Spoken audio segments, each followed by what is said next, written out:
Hello, everybody. Scott G with Pro Wrestling Logic here, and we return to the ECW review series. This is ECW for the 18th of uh, May 1993. We continue to release these in monthly packs. April already up, and obviously we will have May up by the end of the day. Replay for the majority of the match. With the tag team championships from last week, which we covered in the last episode. New tag team champions Stetson and Winters. Introductions: Max Flasher, um, basically Eddie Gilbert and Snuka versus Thrasher. Um, um, Thrasher goes to arm work, babyface is cut off Gilbert, and then we see a suplex by Gilbert. Thrasher then leaves JT Smith. DDT by Gilbert and a backbreaker by Gilbert. Top rope superfly smash. Texas Chainsaw Massacre is serious, according to Terry Funk, and then he says that he isn't going to let things drag.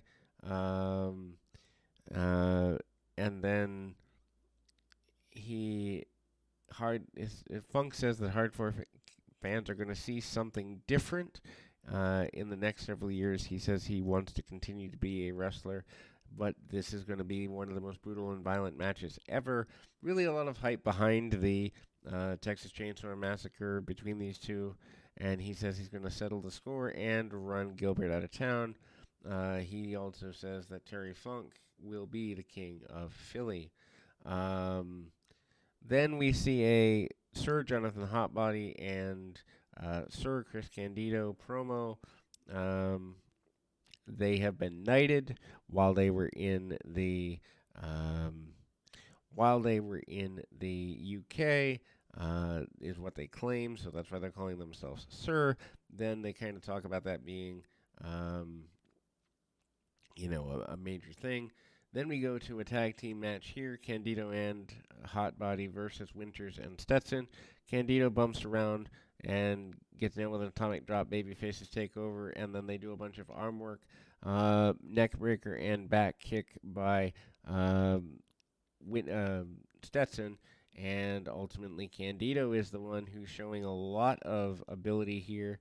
And back kicks. Candido comes back with for a little bit. Hotbody uh, basically helps with a back suplex on Winters. More suplexes and spin kicks by Winters, or by Hotbody rather.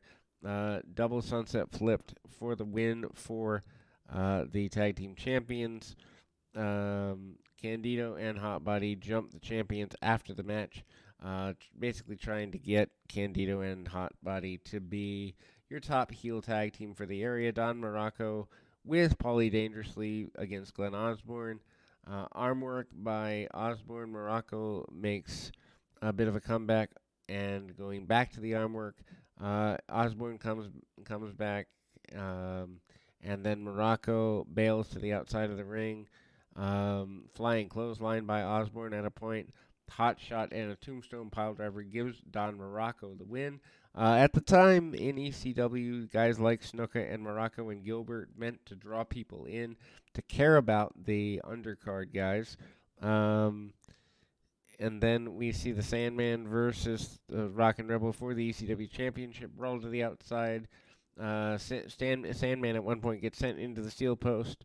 Very punch kick, very awkward back elbow by the Sandman. Sandman obviously has not begun drinking yet because he's a lot more chaotic than he has been in the past. Sandman gets nailed with a chin crusher by the Rock and Rebel, and then a one-leg drop kick, yes, by the Sandman.